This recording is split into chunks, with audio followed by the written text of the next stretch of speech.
राना साहब, ester fresh IMF की नुमाइंदा बराए पाकिस्तान, उन्होंने मुलाकात की पहले पाकिस्तान पीपल्स पार्टी के वफद से कल। आज मुलाकात PTI चेयरमैन से, कल मुलाकात पाकिस्तान मुस्लिम लीग नून से होगी।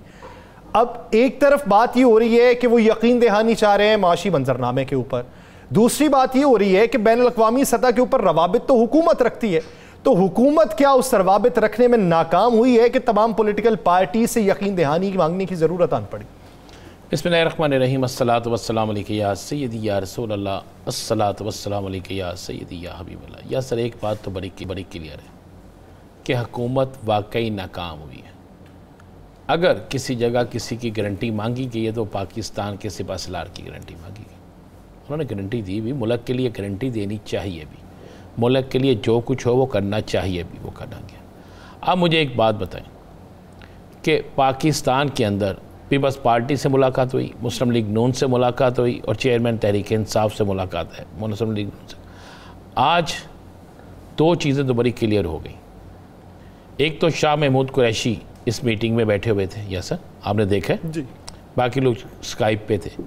शाह महमूद कुरैशी के हवाले से जो एक अफवाहें गर्दिश कर रही थी कि वो एक फॉरवर्ड ब्लॉक बना रहे हैं, वो किसी और मिशन पे हैं, आज वो तमाम की तमाम अफवाहें जो है वो बिल्कुल ख़त्म हो गई।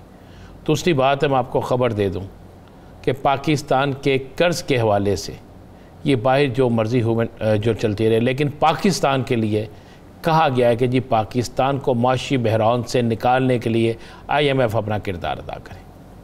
ये चेयरमैन की तरफ से कहा गया है और ये कहा इसलिए गया है कि सबसे पहले पाकिस्तान है। पाकिस्तान होगा तो इस पाकिस्तान में सियासत होगी, पाकिस्तान होगा तो इस पाकिस्तान में आप जलसे जुलूस करेंगे, पाकिस्तान होगा तो इस पाकिस्तान की पार्लियामेंट में आप जाएंगे, पाकिस्तान की आवाम खुशहाल होगी तो आप उससे वोट ले सकेंगे, पाकिस्तान के अंदर बेरोज़गारी ख़त्म होगी तो आपको सुख का सांस आएगा ना, पाकिस्तान के अंदर मुआशी इस्तेहकाम आएगा तो सियासी इस्तेहकाम भी होगा। तो ये सारी चीज़ें IMF को एक चीज़ पता थी, पाकिस्तान में जब तक सियासी इस्तेहकाम नहीं आता। दूसरा मामला बड़ा क्लियर सा है, ये उस हुकूमत के साथ मुआहिदा करने जा रहे हैं जिसकी ठीक 1 महीना 4 दिन बाद मुद्दत ख़त्म होने वाली है। जब 1 महीना 4 दिन या 5 दिन बाद मुद्दत एक हुकूमत की ख़त्म होने वाली है तो उसके बाद नेचुरली तौर पे उन्हें नज़र आया कि कौन सी सियासी जमात जो है आइंदा इक़्तिदार में आ सकती है या आइंदा इक़्तिदार का हिस्सा बन सकती है।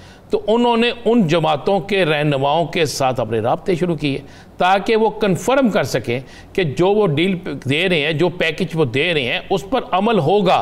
उस पर पहली दफ़ा ये नहीं होगा कि जनाब आपने यासर ने मुआहिदा किया है और राना अजीम इस मुआहिदे पर अमल नहीं कर रहा, ये नहीं होगा।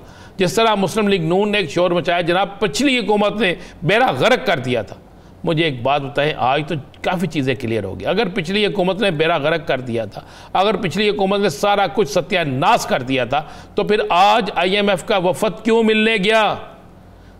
आज तो फिर उनको चाहिए नहीं था उनसे मुलाकात करते, नुमाइंदे को चाहिए था, कहते जनाब मैंने उनसे मिलने नहीं जाना। उन्होंने तो हमारे साथ अपनी कमिटमेंट पूरी नहीं की, उन्होंने तो पाकिस्तान की सारी मौशत को तबाह करने में कर दिया है, उन्होंने तो IMF को जो साथ जितने मुआहिदे थे ख़राब किए हैं। कुछ चीज़ें क्लियर हुई हैं और कुछ चीज़ें पहले से क्लियर थी, और इसलिए लिहाजा आप ये बात जहन नशीन कर लें अच्छे तरीके से कि पाकिस्तान के अंदर, पाकिस्तान के बाहर एक चीज़ बड़ी क्लियर है कि जब तक किसी भी मुल्क के अंदर सियासी इस्तेहकाम नहीं होगा कोई भी आपको कर्ज नहीं देगा। अच्छा राना साहब, इधर एक सवाल है, जो यूरोपीय यूनियन के मुबसरीन का मिशन है उसने पाकिस्तान आना था, लेकिन उनका एक जवाब तो ये आया कि इलेक्शन कमीशन की जानिब से हमें दावतनामा ही नहीं मिला तो हम कहाँ आते। उनका ये भी था कि छोटा मुबसर भेजा जा सकता है, छोटा मुबसर मिशन, लेकिन वो भी तब होगा जब इलेक्शन कमीशन कहेगा। लेकिन एक बात जो बीच में ना, वो ये कहते हैं कि हमें पाकिस्तान में इस साल इंतखाबात होते दिखाई नहीं दे रहे। ये जो परसेप्शन बन रहा है ये किन बुनियादों के ऊपर बन रहा है? ये बड़ा खौफनाक भी है और ये इस कदर अहम भी है कि जिसके मतलब आप और मैं तसव्वुर भी नहीं कर सकते। देखिए, मुस्लिम लीग नून इलेक्शन डिले चाहती है, पीपल्स पार्टी इलेक्शन वक्त पे चाहती है, कुछ सियासी जमातें वक्त पर, कुछ लेट चाहती हैं।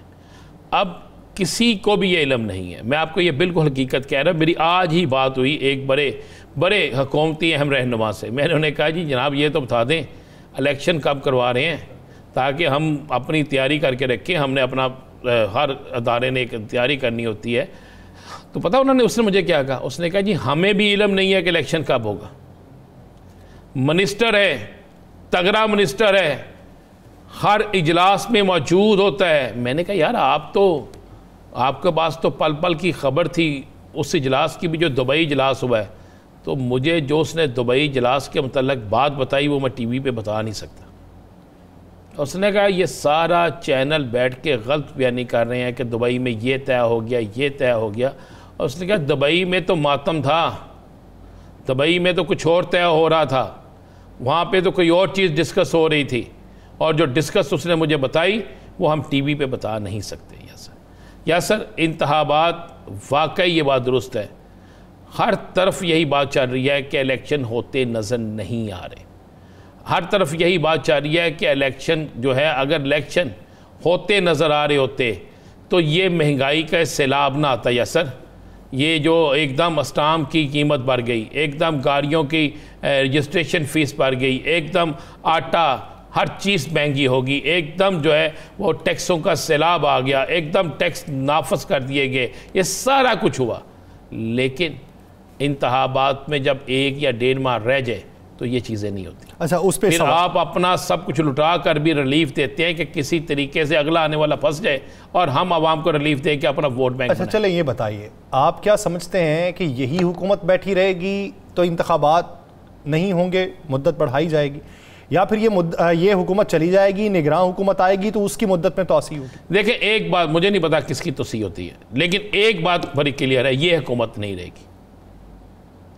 ये लिख लीजिएगा, आज के दिन में ये बात तो लिख लीजिएगा। ये ऑप्शन हुआ ना, फिर मैं तो कह रहा हूं कि उसकी मुद्दत बढ़ती है या नहीं बढ़ती, तो फिर मैं इस पे नहीं कह सकता। लेकिन ये जो अफवाहें गर्दिश कर रही हैं, ये जो अफवाहें चल रही हैं, इसके मुताबिक तो ऐसे लग रहा है कि इलेक्शन 2023 में नहीं है। चले मैं तो चल रहा है, लेकिन एक चीज बड़ी कन्फर्म है, वो चीज ये है कि ये हुकूमत अपनी मुद्दत से एक दिन पहले, एक दिन या मुद्दत पूरी करके चले जाए, ये हुकूमत चाह रही है। अगर नया निगरान सेटअप आ रहा है, चले आपको ये भी खबर दे दूं, ये मैं चैलेंज से खबर दे रहा हूं, नए निगरान सेटअप में पीपल्स पार्टी नून लीग की मर्जी का वजीर आजम नहीं हो। चलो मैं आपको बताता हूँ, ये जो इस वक्त मीटिंग चल रही है IMF की, कुछ कयास आराइयाँ ये हैं, कुछ खबरें ये हैं कि ये जो मीटिंग्स चल रही हैं ये IMF की डील को लेके नहीं है, बुनियादी एजेंडे में वो शामिल नहीं है, ये निगरान सेटअप इसमें शामिल है, और निगरान सेटअप में जो वजीर आजम आएगा उसका किरदार इसमें शामिल है, और उस पर यकीन दहानी मांगी जा रही है। मेरे पास तो इतला यह है कि निगरान वजीर आजम के लिए हर चीज़ फाइनल हो चुकी है। मेरे पास तो यह है कि कई सियासी जमातों ने, जिन 2 बड़ी सियासी जमातों ने नाम पेश किए थे, वो माने या ना माने, उन नामों को मुस्तरद कर दिया गया है। मेरे पास तो इत्तला यह है कि एक ऐसा शख्स आ रहा है जिसकी मुस्लिम लीग नून और पीपल्स पार्टी दोनों ने मुखालफत की थी जब वो पाकिस्तान में किसी अहम ओहदे पे फाइज था।